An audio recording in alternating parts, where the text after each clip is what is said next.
سمجھتے ہیں کہ بھائی یہ اس کے لیے ہے جو اکیلا نماز وہ ہر رکعت میں اگر فاتحہ نہیں پڑھے گا تو نماز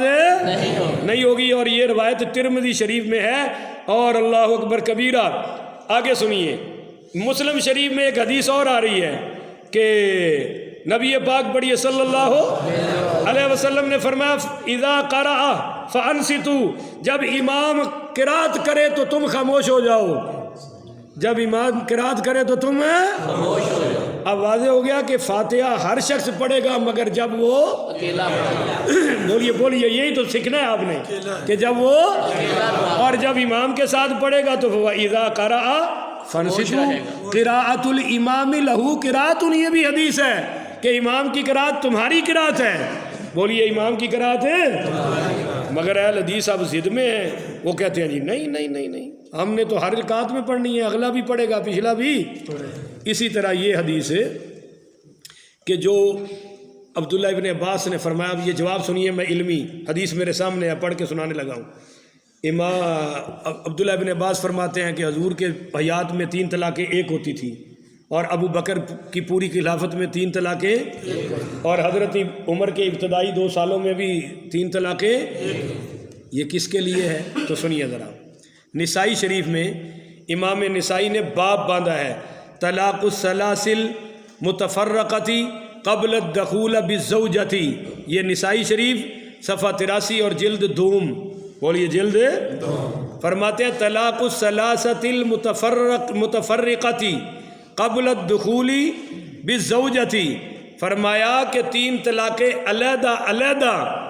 غیر مدخولہ بہا کو، یعنی ایسی عورت جس کے ساتھ نکاح ہوا ہے مگر میاں بیوی اس کے ساتھ رات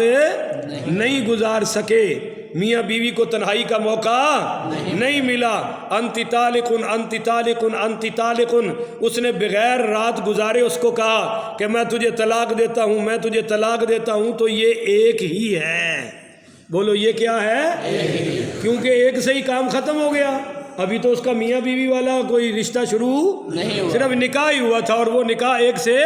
ختم ہو گیا، باقی جو اس نے 2 دیے وہ فضول ہے۔ تو یہ جو حضور نے فرمایا، یہ حضرت حضور کے دور میں یا ابو بکر کے دور میں جو 3 طلاقیں ایک ہی تھی، یہ کس کے لیے ہے؟ جو خامد کے ساتھ ابھی تنہائی میں رات نہیں گزار سکی، اور جو گزار چکی ہے وہ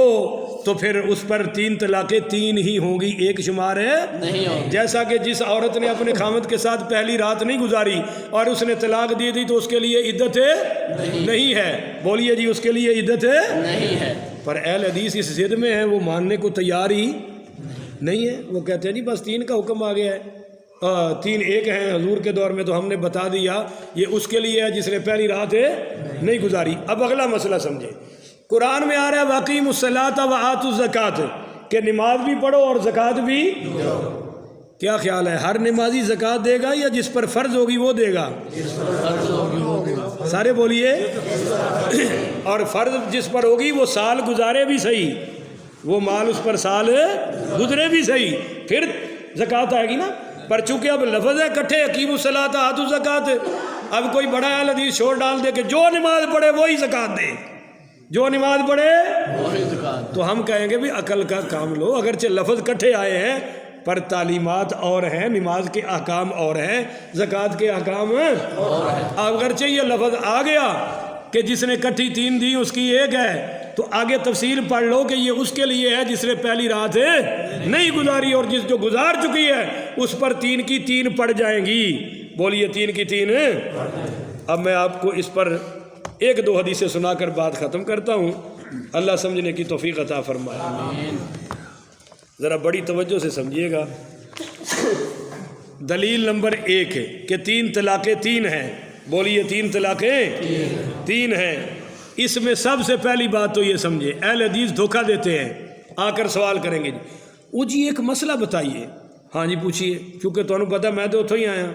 میں تو سارے دا جاننا، بڑی بھولی بھالی صورت، بڑی سی داڑھی، آ جائیں گے جی ایک مسئلہ پوچھنا ہے، پوچھو جی۔ اگر 3 امام ایک طرف ہوں اور ایک امام ایک طرف ہو، ہم 3 کی مانیں یا 1 کی مانیں؟ کیا خیال ہے؟ اب آپ بھی کہیں گے جی جو 3 کی، میں نے کہا بھائی آگے سے مولوی ہمارا تو پھنس جاتا ہے نا، وہ یہ کہتا ہے جی جو سچا ہے بھائی چارے ہی سچے نے، امام چاروں برحق نے، بولو چاروں، اور چاروں اہل سنت ہیں، بولیے چاروں۔ یہ جواب نہیں آئے گا کہ جو سچا ہے، سچے تو چاروں ہیں، لہذا اب چاروں ہیں تو وہ پوچھے گا جی تین ایک طرف ہیں اور ایک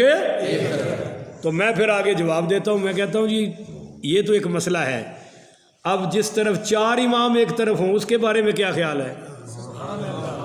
نہیں سمجھے ہو؟ میں نے کہا جس مسئلے میں چار امام ایک طرف ہوں اس بارے میں آپ کا کیا خیال ہے؟ تو کہتا ہے پہلے میرا جواب دے، میں کہتا ہوں پہلے میرا جواب دے،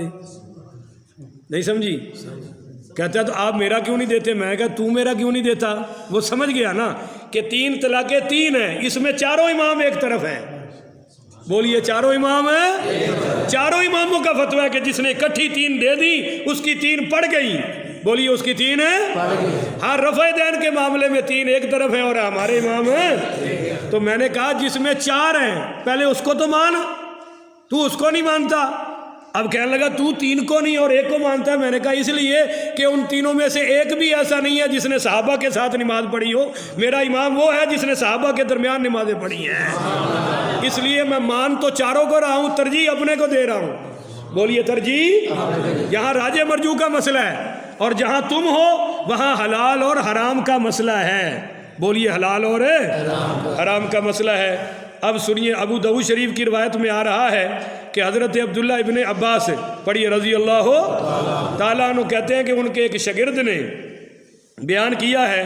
کہ ایک شخص حضرت عبداللہ ابن عباس کے پاس آیا اور کہا کہ جناب میں نے اپنی بیوی کو بیک وقت تین طلاقیں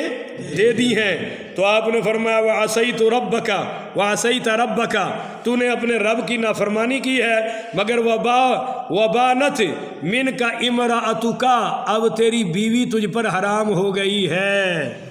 اب تیری بیوی تجھ پر ہے۔ یہ حضرت عبداللہ ابن عباس کا فتویٰ ہے۔ آگے آپ کو ایک حدیث اور سناؤں، طحاوی شریف میں ایک روایت آ رہی ہے کہ حضرت عبداللہ ابن عباس کے پاس ایک شخص آیا اور کہنے لگا جی میرے چچا نے اپنی بیوی کو کٹھی تین طلاقیں دے دی ہیں، میرے چچا نے اپنی بیوی کو کٹھی، اب آپ فتویٰ دیں اس کا کیا حکم ہے؟ تو حضرت عبداللہ ابن عباس نے فرمایا اِنَّا عَمَّكَ عَصَى اللَّهُ، تیرے چچا نے اللہ کی نافرمانی کی ہے کہ اس نے کٹھی تین کیوں دی ہیں، اور ساتھ فرمایا وَأَطَاعَ الشَّيْطَانَ، اس نے شیطان کی پیروی کی ہے، وَلَمْ يَجْعَلْ لَهُ مَخْرَجًا، مگر اب کوئی خلاصی کی صورت بچی، اب یہ تینوں پڑ گئی ہیں، بولیے جی تینوں